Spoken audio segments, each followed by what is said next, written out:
ಒಂದು ಸಾರಿ ನಮ್ಮ ಉತ್ತರ ಕರ್ನಾಟಕದ ಫೇಮಸ್ ಜೋಳದ ವಡೆನ ಟ್ರೈ ಮಾಡಿ ನೋಡಿ. ಅಬ್ಬಾ, ಎಂಥ ರುಚಿ ಅಂತೀರಾ, ಅಷ್ಟು ಚೆನ್ನಾಗಿದೆ. ಇದನ್ನ ತಿಂದಮೇಲೆ ನೀವು ಮೈದಾ ಪೂರಿ, ಗೋಧಿ ಹಿಟ್ಟಿನ ಪೂರಿ ಏನೂ ಬೇಡ ಅಂತೀರಾ, ಅಷ್ಟು ಸಖತ್ತಾಗಿದೆ. ಬರೀ ಇದನ್ನ ಆಲೂಗಡ್ಡೆ ಮತ್ತೆ ಚಟ್ನಿ ಜೊತೆ ಅಲ್ಲದೆ ಮೊಸರು ಜೊತೆ ಕೂಡ ತಿನ್ನಕ್ಕೆ ಸೂಪರ್ ಆಗಿರುತ್ತೆ. ಒಂದು ಮಿಕ್ಸಿ ಜಾರ್ಗೆ ಒಂದು 10 ಬೆಳ್ಳುಳ್ಳಿ ಹೆಸರು, ಒಂದು 4 ಹಸಿಮೆಣಸಿನ್ಕಾಯಿ, ಒಂದು ಸ್ವಲ್ಪ ಉಪ್ಪು, 1 ಸ್ಪೂನ್ ಜೀರಿಗೆ ಹಾಕಿ ಇದನ್ನ ಈ ರೀತಿ ಕೋರ್ಸ್ ಗ್ರೈಂಡ್ ಮಾಡ್ಕೊಂಡಿದ್ದೀನಿ. ತುಂಬ ನುಣ್ಣಗೆ ಪೇಸ್ಟ್ ಆಗಬೇಕಂತೇನಿಲ್ಲ. ಇವಾಗ ಒಂದು ಪರಾತ್ಗೆ ನಾನು 1 ಕಪ್ನಷ್ಟು ಗೋಧಿ ಹಿಟ್ಟನ್ನು ಹಾಕೊಳ್ತಾ ಇದ್ದೀನಿ. ಹಾಗೆ ಅರ್ಧ ಕಪ್ನಷ್ಟು ಜೋಳದ ಹಿಟ್ಟು, 1/3 ಕಪ್ನಷ್ಟು ಅಕ್ಕಿ ಹಿಟ್ಟು ಮತ್ತು 1/4 ಕಪ್ನಷ್ಟು ಕಡಲೆ ಹಿಟ್ಟನ್ನು ಹಾಕ್ಕೊಂಡಿದ್ದೀನಿ. ರುಚಿಗೆ ತಕ್ಕಷ್ಟು ಉಪ್ಪನ್ನು ಹಾಕಿಬಿಟ್ಟು 1 ಟೀ ಸ್ಪೂನಷ್ಟು ಓಂ ಕಾಳು ಅಥವಾ ಅಜ್ವಾಯಿನ ಈ ರೀತಿ ಕೈಯಿಂದ ಉಜ್ಜಿ ಹಾಕೊಂಡ್ಬಿಡ್ತೀನಿ. ಹಾಗೆ ಒಂದು ಸ್ವಲ್ಪ ಕೊತ್ತಂಬರಿ ಸೊಪ್ಪನ್ನು ಹಾಕೊಳ್ತಾ ಇದ್ದೀನಿ, ಕಟ್ ಮಾಡಿ ಇಟ್ಕೊಂಡಿರೋದು, ಮತ್ತು 1 ಟೀ ಸ್ಪೂನಷ್ಟು ಕೊತ್ತಂಬರಿ ಪುಡಿ, ಹಾಗೆ ರುಬ್ಬಿಟ್ಕೊಂಡಿರುವಂಥ ಹಸಿ ಮೆಣಸಿನ್ಕಾಯಿ ಪೇಸ್ಟ್ನ ಹಾಕೊಳ್ತಾ ಇದ್ದೀನಿ. ಅರ್ಧ ಟೀ ಸ್ಪೂನಷ್ಟು ಅರಿಶಿನ ಮತ್ತು 1 ಟೀ ಸ್ಪೂನಷ್ಟು ಜೀರಿಗೆನ ಹಾಕೊಂಡ್ಬಿಡ್ತೀನಿ. ಹಾಗೆ 1 ಟೇಬಲ್ ಸ್ಪೂನಷ್ಟು ಕಾಸಿರುವಂತಹ ಎಣ್ಣೆನ ಹಾಕೊಳ್ತಾ ಇದ್ದೀನಿ. ಎಣ್ಣೆ ಚೆನ್ನಾಗಿ ಕಾದಿರಬೇಕು. ಸೊ ನೀಟಾಗಿ ಮಿಕ್ಸ್ ಮಾಡ್ಕೊಂಡ್ಬಿಡ್ತೀನಿ. ಬಿಸಿ ಬಿಸಿ ಎಣ್ಣೆನ ಹಾಕಿರೋದ್ರಿಂದ ಮೊದಲಿಗೆ ಸ್ಪೂನಿಂದ ಚೆನ್ನಾಗಿ ಕಲಿಸ್ಕೊಂಡ್ಬಿಡ್ತೀನಿ. ಈ ರೀತಿ ಬಿಸಿ ಬಿಸಿ ಎಣ್ಣೆನ ಹಿಟ್ಟಿಗೆ ಹಾಕಿ ಕಲಿಸೋದ್ರಿಂದ ಕ್ರಿಸ್ಪಿಯಾಗಿ ಸಾಫ್ಟರ್ ಆಗಿ ಟೆಕ್ಸ್ಚರ್ ತುಂಬ ಚೆನ್ನಾಗಿ ಬರುತ್ತೆ ಪೂರಿದು. ಸೊ ಆಲ್ಮೋಸ್ಟ್ ಎಣ್ಣೆ ಎಲ್ಲ ತಣ್ಣಗಾಗಿದೆ. ಇವಾಗ ಕೈಯಿಂದ ಒಂದ್ಸಾರಿ ಎಣ್ಣೆ ಮತ್ತು ಹಿಟ್ಟು ಈವನ್ ಆಗಿ ಮಿಕ್ಸ್ ಆಗೋ ಹಾಗೆ ಕಲಿಸ್ಕೊಂಡ್ಬಿಡ್ತೀನಿ.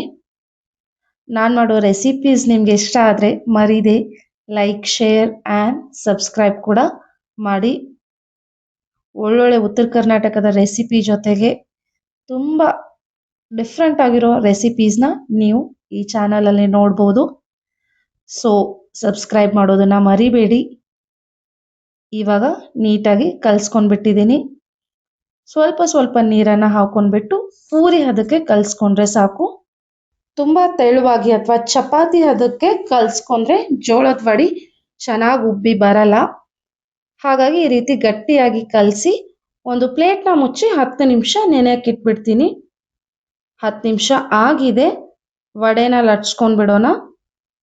ಲಟ್ಸೋ ಮನೆ ಮೇಲೆ 1-2 ಡ್ರಾಪ್ನಷ್ಟು ಎಣ್ಣೆನ ಹಾಕಿಬಿಟ್ಟು ಅದನ್ನು ನೀಟಾಗಿ ಸ್ಪ್ರೆಡ್ ಮಾಡಿಬಿಟ್ಟು ಅದ್ರ ಮೇಲೆ ಒಂದು ಪೇಡ ಗಾತ್ರದಷ್ಟು ಕಲಸಿರುವಂಥ ಹಿಟ್ಟನ್ನು ಇಟ್ಟು ವಡೆನ ಲಟ್ಸ್ಕೊಂಡ್ಬಿಡೋಣ. ವಡೆನ ತುಂಬ ತೆಳುವಾಗಿ ಲಟ್ಸಕ್ಕೆ ಹೋಗಬೇಡಿ, ಇಲ್ಲಾಂದರೆ ಉಬ್ಬಿ ಬರಲ್ಲ, ಚಪ್ಪಟೆ ಆಗಿಬಿಡುತ್ತೆ. ನೋಡಿ, ಈ ರೀತಿ ಸ್ವಲ್ಪ ಥಿಕ್ಕಾಗಿದ್ದರೆ ಸಾಕು. ಕಾದಿರೋ ಎಣ್ಣೆ ಒಳಗಡೆ ವಡೆನ ಹಾಕ್ಕೊಂಡ್ಬಿಡೋಣ. ನೋಡಿ, ವಡೆ ಉಬ್ತಾ ಇದೆ. ಸ್ವಲ್ಪ ಥಿಕ್ಕಾಗಿದ್ರೆ ವಡೆ ಚೆನ್ನಾಗಿ ಉಬ್ಬಿ ಬರುತ್ತೆ. 2 ಸೈಡ್ ನೀಟಾಗಿ ಫ್ರೈ ಮಾಡ್ಕೊಂಡ್ಬಿಟ್ರೆ ಬಿಸಿ ಬಿಸಿ ಆಗಿರುವಂತಹ ಜೋಳದ ಹಿಟ್ಟಿನ ವಡೆ ಸವಿಯಲು ಸಿದ್ಧ.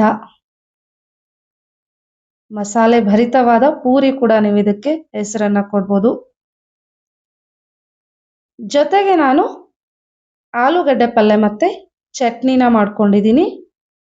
ಹಾಗೆ ಇದ್ರ ಜೊತೆಗೆ ನಮ್ಮ ಉತ್ತರ ಕರ್ನಾಟಕದ ಫೇಮಸ್ ಶೇಂಗಾ ಚಟ್ನಿ ಮತ್ತು ಮೊಸರನ್ನ ಕೂಡ ಹಚ್ಕೊಂಡು ತಿಂದರೆ ತುಂಬ ಚೆನ್ನಾಗಿರುತ್ತೆ. ಬರೀ ಮೊಸರನ್ನ ಕೂಡ ಹಚ್ಕೊಂಡು ತಿನ್ಬೋದು, ಅದು ಕೂಡ ಒಂದು ಡಿಫ್ರೆಂಟ್ ಟೇಸ್ಟ್ನ ಕೊಡುತ್ತೆ. ಟ್ರೈ ಮಾಡಿ ನೋಡಿ, ಖಂಡಿತ ನಿಮಗೆ ಜೋಳದ ವಡೆ ಇಷ್ಟ ಆಗುತ್ತೆ. Thank you.